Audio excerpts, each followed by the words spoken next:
Le métier de professeur, tout le monde le connaît. Notre propre parcours d'enfant, puis celui de nos enfants sont jalonnés de profs, tels des repères dans le temps, mais aussi des repères dans l'accès aux multiples savoirs dont ils sont les garants. Le professeur exerce un métier qu'il a choisi, il l'exerce avec rigueur et compétence, mais avant de se fondre dans l'entité enseignement, les profs sont des femmes et des hommes formidables, des bâtisseurs aux multiples facettes. Je suis Christophe Salomé, professeur des écoles depuis une trentaine d'années, et depuis 15 ans, je me promène d'école en école en tant que maître remplaçant. Je découvre régulièrement des personnes qui ont des choses à raconter, des personnes qui font, des personnes qui ne sont pas juste des enseignants, des profs, etc. Dans ce podcast, je leur donne la parole. Qu'est-ce qui leur a donné le désir d'enseigner? Quelles sont leurs valeurs, leurs passions, leurs attentes? Qu'ont-ils envie de partager? Prof, etc. J'ai l'habitude dans ce podcast de ne recevoir qu'un seul invité à la fois, mais je vais enfreindre cette règle puisque je reçois aujourd'hui Laure Mayer et Greg Devin, qui sont tous les deux profs de lettres et qui ont lancé en octobre 2020 le hashtag Voix des livres sur Twitter. Bonjour à tous les deux. Bonjour. Bonjour. Il y a dans ce podcast un autre rituel avec lequel je vais rompre exceptionnellement aujourd'hui, c'est le portrait de mon invité. Alors je vais vous demander, Laure, non pas de vous présenter, mais de nous présenter Greg, qui pourra compléter tout à l'heure son portrait. Ah d'accord, c'est moi qui présente Greg. Greg, Greg c'est un type formidable. Je l'ai connu il y a quelques années parce qu'on assumait la même fonction de Yann Delettre. Et puis, en ce qui me concerne, la sympathie a été immédiate. C'est un garçon qui est profondément littéraire et c'est pour ça que j'ai senti immédiatement que on avait quelque chose en commun et qu'on avait des choses à se dire et qu'on pouvait faire des choses ensemble. Donc depuis, on se parle sur les réseaux sociaux essentiellement et moi je suis tout ce qu'il fait très scrupuleusement parce que ça m'intéresse beaucoup. Voilà. Greg, vous validez là cette description que Laure vient de faire de vous? Oui, évidemment, c'est trop flatteur, mais bon, je valide quand même parce que effectivement, on s'est rencontrés il y a quelques années à travers des missions communes, essentiellement autour du numérique. Et puis c'est vrai il y a comme ça, il y a des alchimies qui se font entre les gens.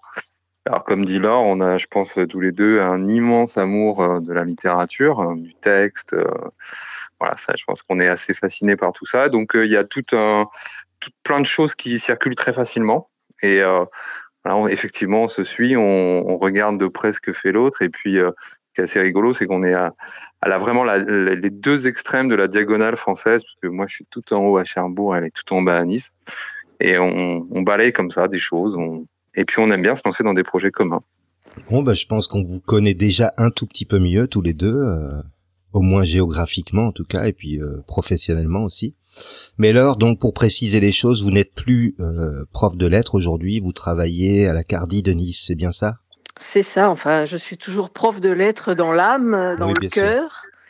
Mais en effet, je suis déchargée de cours et puis j'ai eu des missions, en effet, du côté du numérique à la DAN et maintenant totalement du côté de l'innovation pédagogique, didactique dans l'Académie de Nice. C'est l'essentiel de mon activité de chaque jour. Prof, etc. Quel est votre meilleur souvenir d'écolier à chacun? Greg, je te laisse commencer. C'est ce que j'allais dire, commence Laure, et tu vois, tu m'as coupé l'herbe sous le pied. Alors, mon meilleur souvenir d'écolier, je ne sais pas si j'aurais un souvenir extrêmement précis de l'école. En revanche, c'est plutôt des moments sur le long terme plus diffus, c'est des relations avec des professeurs, en fait. C'est la sensation ou le sentiment d'être compris par un professeur et d'être réellement accompagné. Ça, c'est quelque chose qui m'a marqué dans ma scolarité, qui sans doute a joué dans le fait que j'ai voulu un jour devenir prof à mon tour. Donc, c'est pas forcément un moment précis, mais c'est souvent sur une année. La certitude que quand j'allais rentrer dans le cours d'un professeur, j'allais pouvoir être écouté, entendu, compris. Et ça, c'est ce sentiment presque de bien-être. C'est quelque chose qui qui illumine, qui réchauffe un peu mes souvenirs d'école qui, parfois, comme tout le monde, peuvent être assez froids par ailleurs. Voilà. Donc, ça serait quelque chose de plus diffus. Alors à vous, Laure, vous avez eu le temps de réfléchir, c'est super. Oui, du coup, je peux pas dire la même chose que lui parce que j'aurais l'air de copier.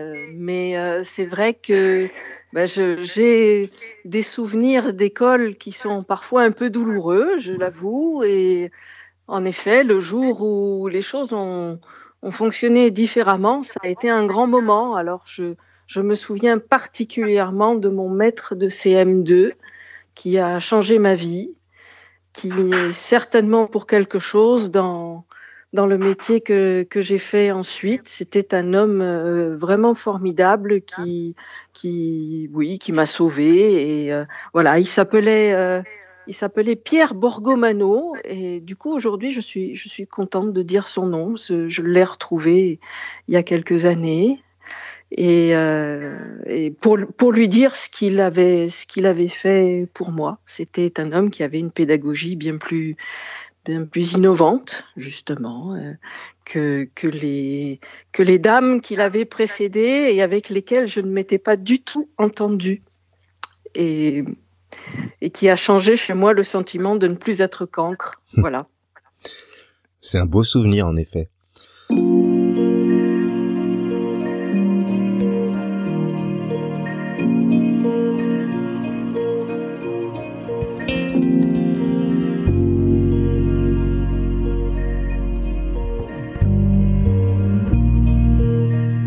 Laure, petite, vous vouliez devenir chef d'orchestre. Est-ce qu'on doit en déduire que vous faites des analogies entre le prof et le chef d'orchestre et entre les élèves et les musiciens? C'est un peu dangereux comme analogie. C'est, bien entendu, quand j'ai pensé à ça, je me suis posé la question. Je ne suis pas sûre que ce soit le chef d'orchestre qui doive mener vraiment la musique dans la classe. Je crois qu'il faut réserver aux élèves plus d'autonomie qu'un chef d'orchestre n'en réserve à ses musiciens. Donc, je crois que non. Je crois que ce n'est pas la même chose. Voilà. Mais c'était un désir d'enfant, je ne sais pas. J'avais été troublée certainement par un chef d'orchestre que j'avais vu à la télévision, sûrement. Greg, vous résumez votre parcours professionnel comme un vagabondage total. Est-ce une façon de dire que le métier de professeur est un métier d'errance?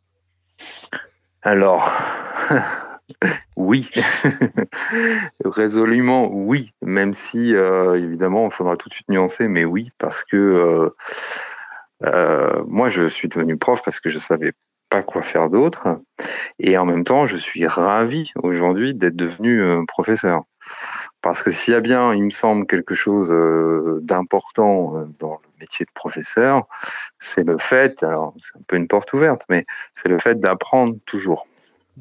Je pense qu'on ne peut pas être un bon prof si, de son côté, on ne continue pas d'apprendre sans cesse.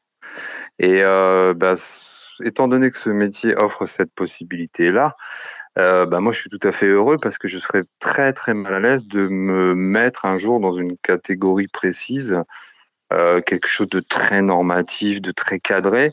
C'est pas que je veux pas, c'est vraiment que je n'y arrive pas. J'ai jamais réussi. Souvent, quand on me demande mes goûts, je suis très embêté pour répondre parce que dès que je pense à quelque chose, je pense à autre chose. Enfin, voilà, j'arrive jamais vraiment à me définir de façon très définitive. Alors, j'aime bien ce métier pour ça, parce que je me rends compte que, ne serait-ce que dans mes méthodes d'enseignement, j'ai extrêmement évolué. Et je passe par plein de méthodes différentes, plein d'approches différentes, d'ouvrages différents, etc. Et j'aime bien ce relativisme, en fait. Il me dérange pas du tout, au contraire. C'est quelque chose que j'aime beaucoup dans notre métier. Alors c'est vrai que parfois ça devrait être... Enfin, j'imagine que quand on commence, ça serait plus sécurisant d'avoir un peu un manuel, pour le coup évidemment, du bon prof et puis le suivre. Ça, c'est vrai que quand on commence, c'est difficile, mais en fait, je pense qu'en vieillissant, on apprécie cette liberté et le fait de pouvoir piocher un petit peu partout. Prof, etc. Est-ce qu'il y a pour chacun de vous un élément déclencheur qui vous a définitivement propulsé vers la littérature? Laure, tu réponds en premier. Un... Tu m'as eu tout à l'heure, alors c'est à toi. Oui, je te vois. Un élément déclencheur. Là encore, je crois que c'est la rencontre. Je suis très sensible aux rencontres, que c'était dans mon parcours d'élève, d'étudiante, ou dans mon parcours de prof moi-même avec des élèves, dans mon parcours aujourd'hui d'accompagnatrice à la Cardi qui rencontre des collègues. C'est ça qui fait sans doute que je me suis orientée vers la littérature, parce que je pense à un autre professeur d'université qui a confirmé qu'il n'y avait que cet espace-là qui me semblait me convenir, que c'était là que j'allais trouver à me nourrir et à nourrir les autres, certainement. Oui. Alors cet homme, il s'appelait Jacques Chabot, en voilà un deuxième. J'ai eu 2 hommes dans ma vie de cette nature. Et voilà, après, je ne me suis plus vraiment posé la question de savoir ce que j'allais faire, c'était évident. Après l'avoir entendu, l'avoir vu pendant des années et enseigné, c'était clair que c'était la littérature qui serait mon objet et mon espace. Et Greg ? Moi, merci Laure, j'ai pu réfléchir. Le rapport à la littérature, je crois que c'est quand j'ai su lire, en fait, parce que je crois que ça m'a complètement fasciné, le fait que les mots recèlent une autre réalité, en fait, qu'ils ouvrent un passage vers un autre monde, qui était le même, mais différent, reconstitué, imaginé, amplifié, enfin tout ce qu'on peut faire en littérature. Donc moi j'étais complètement fasciné, donc j'étais le genre de gamin qui passait ses journées, ses nuits à lire tout le temps. Et voilà, ça m'a jamais trop quitté. Et puis pour faire un parallèle avec ce qu'on disait tout à l'heure sur le métier de professeur, moi aussi ce que j'aime dans la littérature, c'est cette liberté, le fait que définir exactement ce que c'est un roman, ce que c'est un livre, c'est quasiment impossible parce qu'il y a tellement de formes différentes, d'autrices, d'auteurs différents. Enfin, voilà, on est face à la complexité des choses et moi, ça me fascine et bizarrement, ça me rassure, en fait, que les choses soient pas, encore une fois, définies, bloquées et organisées une fois pour toutes. Ça me rassure beaucoup. Voilà. Donc, voilà, à partir du moment où j'ai su lire, je crois que c'était parti. Et puis après, c'est de découverte en découverte. Laure, vous avez 3 passions. Nager, la psychanalyse et lire à haute voix. J'aimerais rester sur ce dernier plaisir. Ça vous a pris comment cette envie de lire à haute voix ? Est-ce que c'est un plaisir en soi ou le plaisir vient-il de faire un cadeau à ceux qui vous écoutent ? Certainement, oui, le cadeau. Moi, j'aime bien mâcher un peu les livres, mâcher les textes.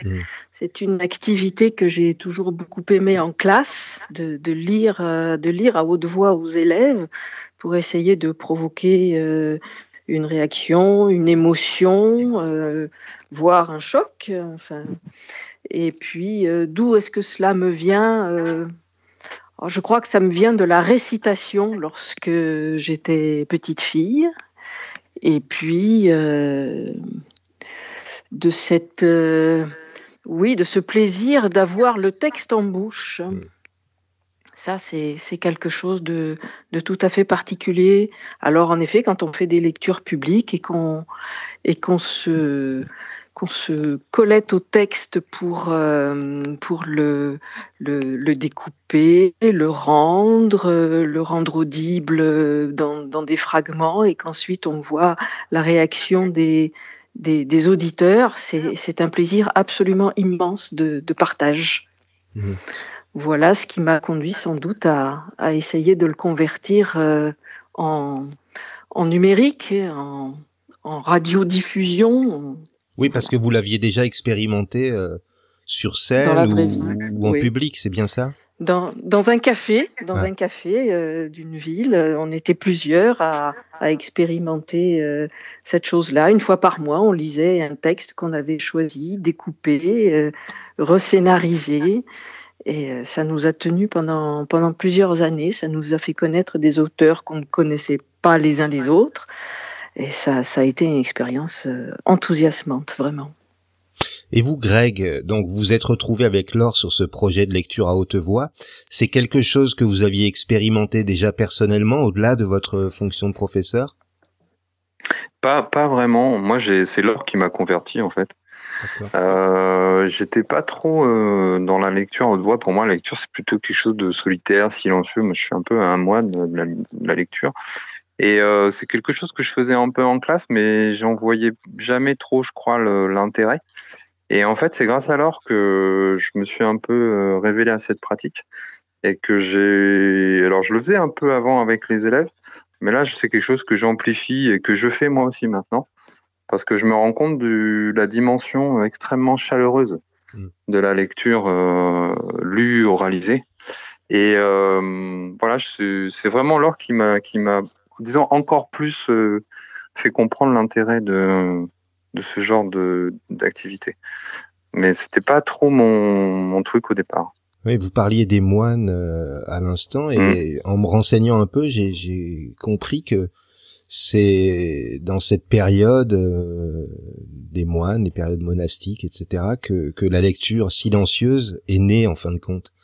Et que jusqu'à présent, la lecture à haute voix était systématique, même lorsqu'on lisait seul, il y avait un murmure, notamment dans l'Antiquité, etc.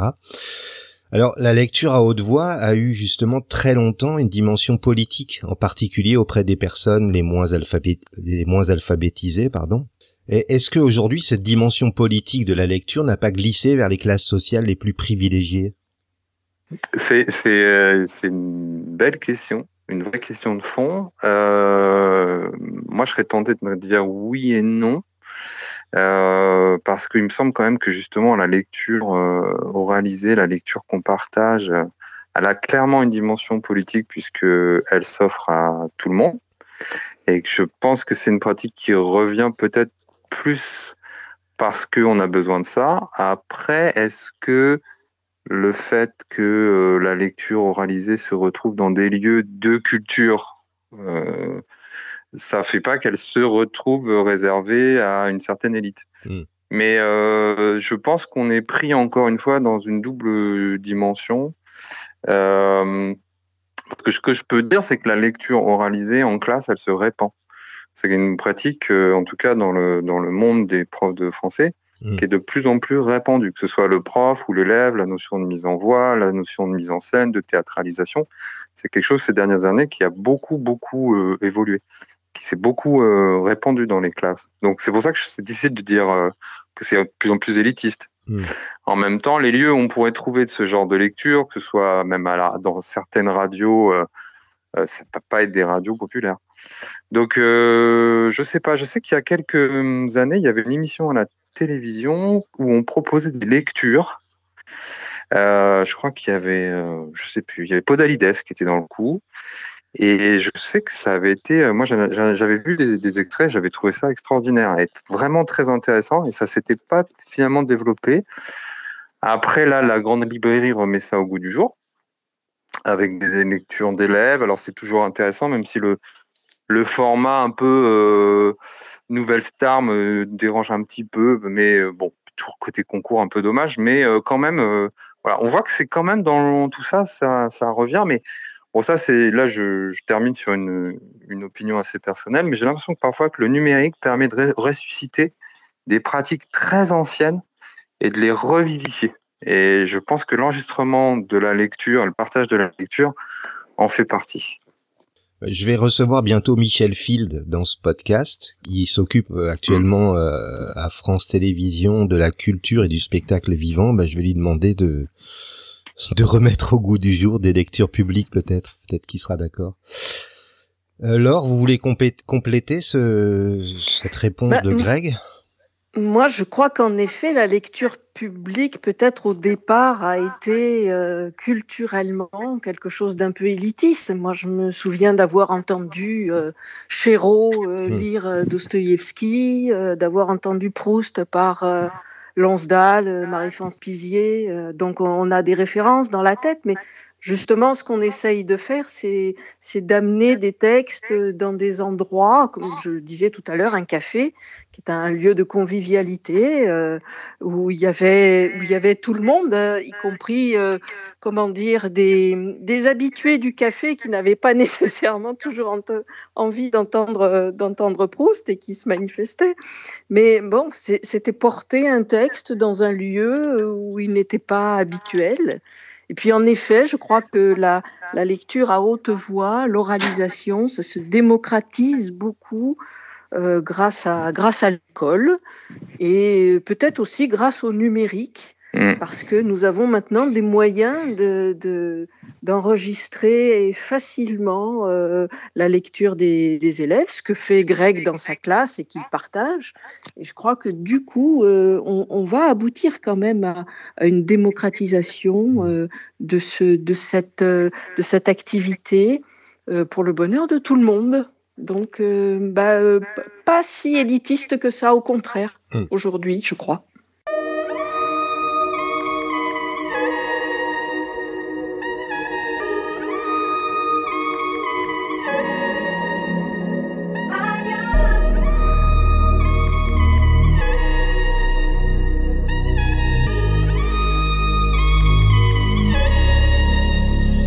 Alors Laure, dans le premier degré, les enseignants lisent beaucoup aux élèves. Oui. On appelle ça d'ailleurs les lectures offertes, ce qui est un joli nom, je trouve. Greg me démentait à l'instant, mais j'avais l'impression que c'était moins fréquent dans le second degré. Est-ce que c'est une des raisons qui explique la genèse de ce hashtag Voix des livres ? C'est pas impossible. De son côté, Greg enseigne au collège. Moi, j'avais un poste dans un lycée. Et il est finalement assez rare qu'on prenne le temps au lycée en français de lire des textes à ses élèves. Et on les lit parce que lorsqu'on doit mener ce que l'on appelle une lecture analytique, littéraire, etc., on lit le texte ensemble.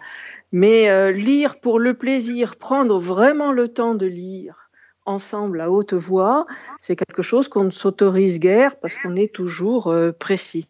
Et je le regrette énormément et je crois que là, il y aurait vraiment quelque chose à faire, en effet, pour offrir des textes à ses élèves. Je me souviens qu'en terminale, les élèves un jour ont compris que quand je lisais Proust, je pleurais. Et ils m'ont fait la vie pour que je leur lise un jour un texte, un fragment de Proust. Bien évidemment, j'ai pleuré et ils en ont été extrêmement émus. Ça les a touchés beaucoup de voir l'effet que ça produisait sur moi et du coup, je crois qu'il y en a un ou deux qui avaient quand même versé une petite larme par sympathie. Donc, je crois qu'on a intérêt à prendre le temps. Voilà. Vous voulez compléter, Greg ? Je pense qu'au collège, ça s'est vraiment, vraiment répandu ces dernières années. C'est une pratique dont les collègues parlent assez souvent. Donc, je pense que justement, on a sans doute une continuité dans les activités autour de la lecture par rapport au premier degré, beaucoup plus forte qu'avant. Je pense que depuis quelques années, la continuité sur l'ensemble des cycles est beaucoup plus forte, beaucoup plus cohérente, beaucoup plus harmonieuse qu'il y a quelques années où vraiment le collège, c'était un endroit totalement à part. C'était un autre monde. Là, je trouve que c'est de moins en moins le cas et je pense que c'est plutôt bénéfique pour les élèves qui peuvent s'immerger dans des pratiques efficaces et porteuses parce que la lecture d'un texte, c'est une excellente façon évidemment de se l'approprier, de le comprendre et puis de l'interpréter parce qu'on y met du sien, puisqu'on lui prête sa voix. Et je sais que ce qui est assez génial quand je l'ai fait encore hier avec les élèves, en fait, ils viennent vous poser les questions sur les mots, sur le sens, sur les références. Et donc, c'est très intéressant, évidemment, quand le rapport s'inverse et que ce sont les élèves qui vous posent les questions naturellement. Donc, c'est une pratique très riche. Prof, etc. Alors, au-delà du hashtag, vous avez établi un partenariat avec Cap Radio, la radio de la région académique PACA, dont les studios sont situés à Nice. Quand et comment peut-on écouter la voix des livres ? On peut écouter la voix des livres une fois par mois Pour l'instant, nous avons fait 2 émissions. On va essayer de se tenir à cette régularité, à cette fréquence. La prochaine fois, je crois, est déjà prévue pour le 16 février. Maintenant, sur votre navigateur web préféré, en tapant Cap Radio, on peut retrouver les podcasts de ces rendez-vous Voix des livres. C'est facile à trouver. Je mettrai les liens de toute façon sur la web radio Cap Radio et sur les différents épisodes qui sont déjà disponibles. Est-ce que vous donnez la possibilité à ceux qui nous écoutent de participer à Voix des livres? Et si oui, comment peuvent-ils procéder? Greg.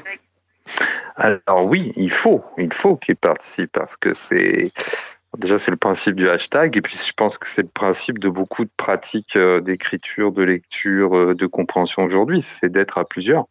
C'est ce qui fait la richesse du numérique. Donc au contraire, il nous faut des lectures qui peuvent être simplement des lectures qu'on aime et qu'on a envie de partager, des lectures liées à l'actualité, des lectures aussi liées au cours.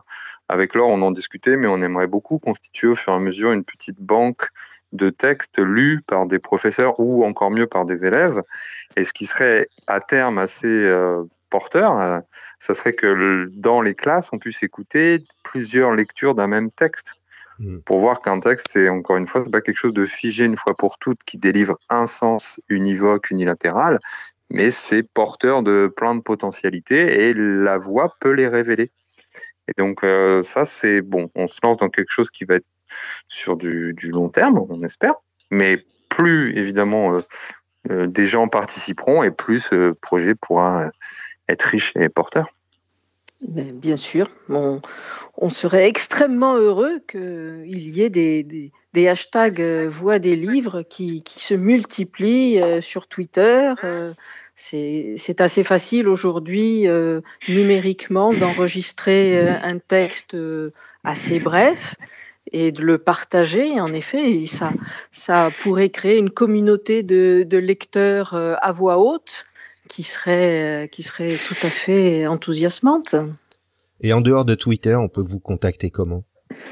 En dehors de Twitter, on peut nous trouver très très facilement puisque nous avons des adresses mail académiques. Donc quand on sait orthographier nos noms, c'est très très simple d'avoir un contact par mail.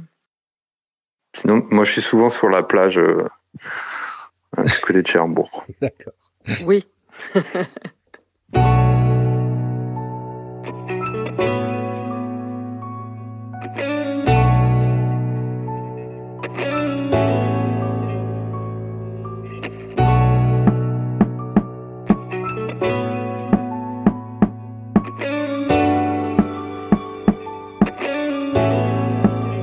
Certain que cette idée d'enregistrer des lectures à haute voix et de les diffuser va intéresser d'autres professeurs dans différentes disciplines.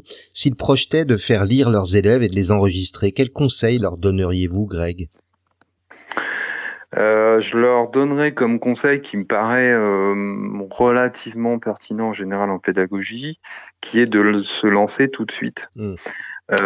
Souvent, je trouve qu'on a tendance, nous les professeurs, à donner beaucoup de conseils au préalable et beaucoup de consignes et beaucoup. Il vaut mieux parfois se lancer, proposer une lecture, même de façon très intuitive, de façon bancale, de façon hésitante, et revenir là-dessus, sur un peu un premier jet, pour discuter. Et puis en général, quand on revient dessus, il y a d'autres élèves ou d'autres personnes qui donnent leur avis. Et en croisant comme ça les opinions, les commentaires, les réflexions, en général, on améliore. On va vers un peu plus de nuances. Donc moi, comme conseil, c'est surtout se lancer, essayer, et puis à partir de là, construire, à partir des propositions des uns et des autres. Et puis après aussi, peut-être oser laisser parler un peu la créativité, l'enthousiasme, parce que les élèves, ils sont tout à fait capables de faire ça. Donc voilà, je dirais vraiment se lancer, ce serait mon conseil. Se lancer tout de suite. Prof, etc. Est-ce que vous seriez d'accord de nous offrir une courte lecture là, maintenant? Ah, mais bien entendu, on Bien sûr. On ne recule devant rien. Et alors, on tend la main vers un livre, vers le livre qu'on est en train de lire en ce moment. Et Alors, qui commence? Alors moi, j'ai l'extrait sous la main, Allez. donc je veux bien. En fait, quand tu m'as posé la question, Christophe, quand vous m'avez posé la question, Christophe, j'étais devant ma bibliothèque, comme par hasard, et donc j'ai pris le livre et je suis tombé sur Les Lettres à un jeune poète de Rilke. Donc c'est pas mal sur la lecture. Et donc voilà, je suis tombé sur... J'ai ouvert au hasard une page et je tombe là-dessus, donc j'y vais. Croyez-moi, la vie a raison dans tous les cas. Et en ce qui concerne les sentiments, sont purs tous les sentiments qui vous saisissent et vous élèvent, impur le sentiment qui ne s'empare que d'un seul aspect de votre être et ainsi vous déchire. Tout ce que vous pouvez penser eu égard à votre enfance est bien. Tout ce qui fait de vous plus que ce que vous avez été jusque-là dans vos meilleurs moments est juste. Toute élévation est bonne lorsqu'elle parcourt tout votre sang, lorsqu'elle n'est point ivresse, lorsqu'elle n'est pas trouble, mais joie de part en part transparente. Voyez-vous ce que je veux dire ? Votre doute peut devenir une qualité profitable si vous l'éduquez. Il faut qu'il devienne savant, qu'il se mue en critique. Voilà, je trouve que c'est pas mal par rapport à tout ce qu'on vient de dire. Merci, effectivement, ouais, magnifique. À vous, Laure. Alors moi, je suis simplement allée chercher le livre que je lis en ce moment, qui m'a été offert. Et donc, ce qui m'intéresse dans L'homme qui savait la langue des serpents, d'un auteur estonien, dont je ne suis pas sûre de prendre le risque de dire le nom, allez, Andrus Kivirak, voilà, c'est que je n'aurais certainement pas tendu la main vers ce livre-là si on ne me l'avait pas offert. Et donc c'est une surprise pour moi, parce que les serpents, c'est pas exactement la bestiole que je préfère. Et je me glisse avec délice alors dans la lecture de ce roman étrange dont je peux lire le début. Ça se situe dans une Estonie médiévale. C'est très étrange. Il n'y avait plus personne dans la forêt, sauf des scarabées et autres petites bestioles, bien entendu. Eux, c'est comme si rien ne leur faisait de l'effet. Ils persistent à bourdonner, à striduler comme avant. Ils volent, ils mordent, ils sucent le sang, ils me grimpent toujours aussi absurdement sur la jambe quand je me trouve sur leur chemin. Ils courent dans tous les sens jusqu'à ce que je les fasse tomber par terre ou que je les écrase. Leur monde est toujours le même, mais même cela, il n'y en a plus pour longtemps. Leur heure viendra, bientôt je ne serai plus là pour le voir, nul ne sera plus là, mais leur heure viendra, j'en suis sûr et certain. À vrai dire, je ne sors plus très souvent. Je fais surface une fois par semaine, peut-être, pour aller prendre de l'eau à la source.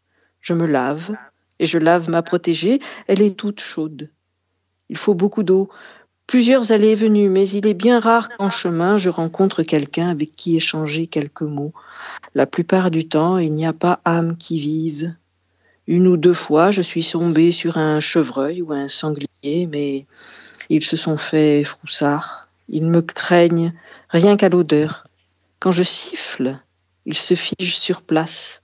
Ils me fixent d'un air borné, les yeux ronds, sans s'approcher. En voilà un prodige, un homme qui sait la langue des serpents. Cela les effraie encore plus. Ils sauteraient volontiers tête première dans les fourrés, ils prendraient leurs pattes à leur cou pour mettre toute la distance possible entre eux et cette monstruosité, mais pas moyen. Les mots des serpents les en empêchent. Je siffle encore, plus fort, sévèrement. Je leur ordonne de venir auprès de moi. Ils brament désespérément, ils se traînent vers moi à contre-cœur. Je pourrais prendre pitié d'eux et les laisser s'en aller, mais à quoi bon ? Il y a en moi une étrange colère envers ces créatures qui ont tout oublié, des anciennes coutumes et bondissent dans les sous-bois comme si de toute éternité, ceci n'avait été créé que pour qu'elles s'y ébattent librement. Alors je siffle encore, Et cette fois, les mots que je siffle sont comme une fondrière dont il est impossible de s'extraire. Perdant toute volonté, les bêtes se ruent sur moi comme des flèches, tandis que leurs entrailles exposent sous l'effet de cette tension insupportable. Les ventres se déchirent comme des pantalons trop serrés et les intestins se répandent sur l'herbe. C'est un spectacle répugnant et je n'en ai guère de joie, mais jamais je ne m'abstiens d'éprouver mon pouvoir. Est-ce ma faute si ces brutes ne savent plus la langue des serpents que mes ancêtres leur ont enseignée jadis? Voilà. Magnifique. Très beau. Bon, moi aussi, j'ai envie de vous faire une lecture. Ah Vous êtes oui, d'accord? Bien sûr. C'est une lettre aussi que je vais vous lire. Épinal, 1960. Si l'on me demandait un certificat d'existence et que j'eusse à répondre l'exacte vérité, on serait bien surpris que ce fût pour et par l'amour d'une femme, exclusivement. J'ai reçu ton message. Dieu ou diable fasse que jamais d'autres personnes ne m'écrivent. Vos lettres m'empêcheraient de les lire ou d'y répondre. J'ai presque tout oublié des autres. Je ne me recompose qu'à partir de votre amour, la seule vérité. Ce que je possède actuellement de vous, votre pensée, votre voix, c'est si doux, si vrai. Cette spontanéité, cette jeunesse, ce sang vermeil et chaud, c'est mon soleil rouge, mes couleurs, mon été. Vous êtes une fleur jeune et belle, vous êtes la rose du Petit Prince, et puis aussi son renard et ses 1440 couchers de soleil. Je marche avec vous dans les yeux, il ne faut pas raisonner, il ne faut plus, il faut penser par amour, penser juste.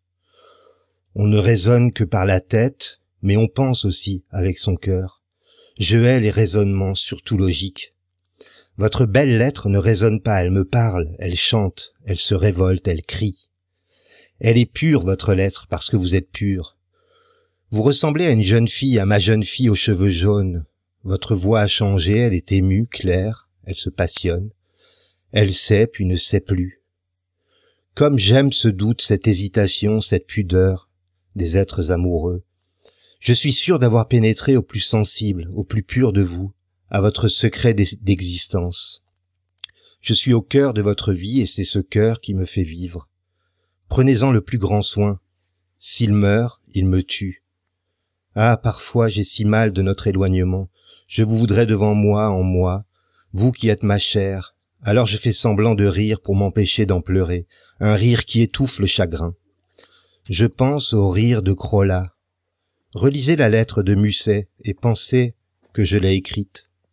Pensez que vous avez la totalité de mon être et qu'il ne reste rien de ce qui vient de vous. Je vous aime et je vous couvre de baisers, vous, ma lumière, mon chéri, mon amour. Alors, c'est un texte qui est issu d'un livre qui n'est pas vraiment un auteur littéraire, c'est Jacques Higelin dans Les Lettres d'amour d'un soldat de 20 ans. C'est beau. C'est magnifique. Et c'est très littéraire. Mais Jacques Higelin manque, je trouve, dans le paysage de la chanson et du rock français. Et finalement, c'est bien de le faire ressurgir comme ça, comme un diable qu'il était. Si vous pouviez vous mettre dans la peau de quelqu'un, vivant ou mort, pour une seule journée, vous choisiriez qui ? Si je pouvais me mettre dans la peau de quelqu'un, je pense que ce serait un artiste, bien sûr. Je pense que ce serait un musicien, une musicienne. Pour rester dans la voix, je pense que j'aimerais être Calas pendant un jour. Je voudrais savoir ce que ça fait dans son corps que d'avoir la voix de Calas et provoquer l'émotion qu'elle provoquait. Ou alors j'aimerais être une grande guitariste classique, être la Andrés Segovia du 21e siècle et jouer Granados à la guitare, sans avoir eu besoin de me durcir la pulpe des doigts pendant des décennies, avec une très rigoureuse, très obsessionnelle pratique de l'instrument. Ça, ce serait un bonheur total, voilà, d'être musicienne. Je suis tout à fait d'accord avec Laure. Moi, j'aimerais bien être quelqu'un de très doué pendant une journée. Et en fait, pour sortir un peu des livres, j'aimerais bien être Michael Jordan une journée. Parce que je suis passionné, j'adore le basket. Et je me dis, ça doit être super à un moment d'être vraiment le meilleur pendant une journée dans son domaine et voir ce que ça fait. J'aimerais bien. C'est un peu comme un rêve d'enfant, quoi. Un jour être le meilleur, mais pas longtemps, parce que je pense que c'est assez fatigant d'être le meilleur, mais juste un petit moment pour voir ce que ça fait, que tout soit soudain facile. C'est ça, je pense, un peu la même idée que Laure, que ça doit être vraiment bien quand la vie, soudain, elle est évidente et facile pendant une journée. J'aimerais bien, ouais.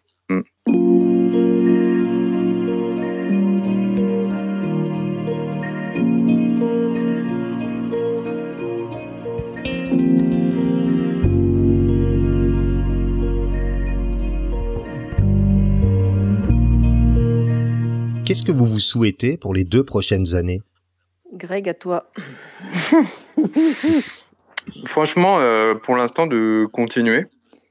Parce que je sais pas comment dire, je suis plutôt content de la tournure que prennent les choses en vieillissant. Donc, j'ai dû avoir de la chance et faire des choix pas trop mauvais. Donc, continuer et puis amplifier ce que je peux avoir déjà mis en place. Alors après, quelques bonnes nouvelles, quelques heureux coups du sort, je prends.